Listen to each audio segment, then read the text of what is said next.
And if you're not familiar with this game, this is a cooperative boss battler where players are characters from a town where the sheriff's been killed, and now your town is being attacked by 4 different ruffians. The game features that rubber hose artwork that's reminiscent of those classic old-timey cartoons. Players are going to be drawing 4 random bosses at the start of the game, and you're going to be fighting these over the entirety of the game. But each one you fight is going to be stronger than the last because of a really neat mechanism that is incorporated into this game. And the way that this works is that each of the bosses actually has 4 different forms, and depending on the order that they come out, you're going to be using whichever form is associated with that point in the game. So this means that the first boss you're going to be fighting is going to be in its weakest state, which is the chump phase, and then the final boss you're going to be fighting will be at the final fight phase, which is going to have some special abilities and little changes about them that's going to make them much more tougher. Players, of course, are also going to have their own asymmetrical characters with different special abilities and stats, and you're going to have both your starting stat as well as a maximum stat that you might be able to modify throughout the game. Players will also start with some starting gear that could help them perform some special abilities or manipulate their stats in different ways, and players will also start with some starting income, which will allow them to buy more gear.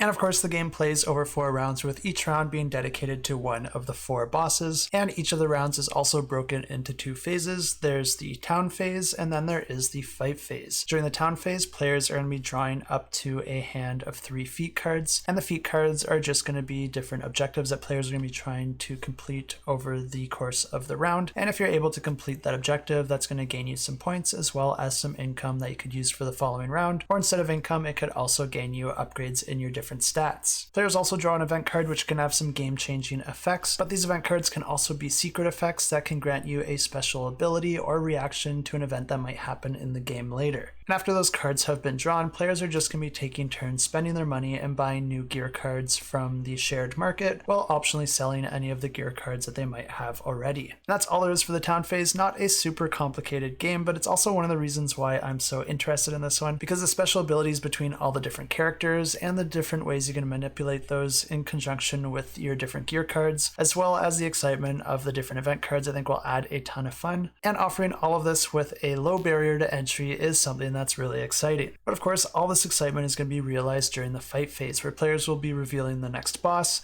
taking that boss deck as well as their boss board, which is going to dictate their health and movement, any special abilities depending on the order it was revealed, as well as a weakness and any cards that will be provided in the reward deck if that boss is defeated. The boss board also contains instructions to help players set up the board for the boss fight, which could include adding different creatures onto the board as well as different terrain. And even the terrain adds something interesting to the game because it's not there just to look good. Each piece of terrain will have different effects that could get in the player's way or also be taken advantage of. And then the boss fight plays out with alternating turns between the players and the boss, where you're going to be drawing a random card from the boss's deck in order to determine what type of movement or attacks it might make. And players will be able to perform a number of actions that's dictated by their stats, and they'll be able to do different things like move around the board, activate their abilities, switch out their gear, or attack with different weapons. Each weapon can only be used once per turn, but they can all have different range stats as well as different requirements in order to use that weapon, but each of them will also have an accuracy stat, and in order to have a successful hit, you're going to have to roll a die and then combine that with your character's accuracy, with the result being higher than the accuracy requirement for that weapon. The players win the round if they're able to get that boss's health down to 0, and then they're going to be rewarded for any of their feat cards that they were able to complete, while also having the opportunity to discard any feat cards that they want in order to draw new ones for the following round. But the player that was able to complete the most feats is going to be the one that's able to loot the boss's corpse. And the way that works is that you take all the reward cards that are outlined on that boss's boss card, then you're going to be shuffling those up and then just taking one randomly. And the game continues like this, with players going through a town phase and then into a fight phase for each of the bosses, and if they're able to defeat that final boss, then the players win the game. As I mentioned, this new campaign will be offering a 2nd edition version of the game, as well as an upgrade pack for anyone that does already own the original version, and this is going to be including a shorter 3 ruffian version of the game, as well as changes to the way that money's earned, so that players are earning a static amount for winning a fight, but then gaining additional money for completing their various feats. It also makes some other minor changes to the rulebook, both both for clarity as well as to address various concerns and feedback from players. For example, speeding up both the teardown and setup of the various boss battles. The Foul Neighbors expansion is just going to be adding more content into the game with 8 new ruffians as well as 2 new townsfolk for players to play as.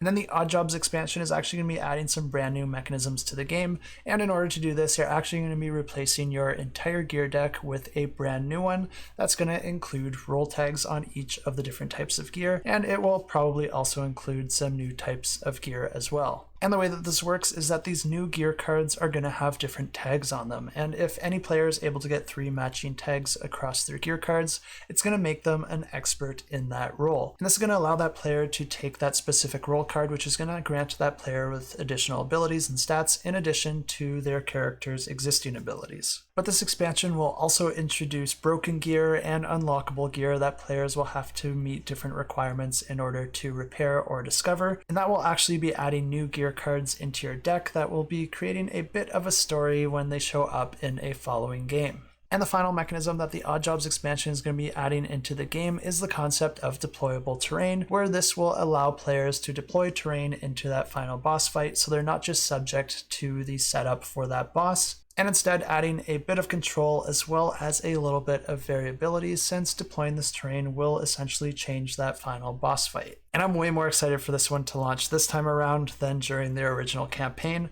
I did know about this campaign when it launched originally, but there was a lot of just miniatures games being launched on Kickstarter at the time. I guess there still is, and I just didn't end up looking into it. But one of the nice things about making these videos every single week is that I am now forced to look into these. And if this was the case the first time this campaign launched, I probably would have backed it, because I will be backing it this time. And if you are also interested, I do have links down in the description below, and of course you can click to get notified.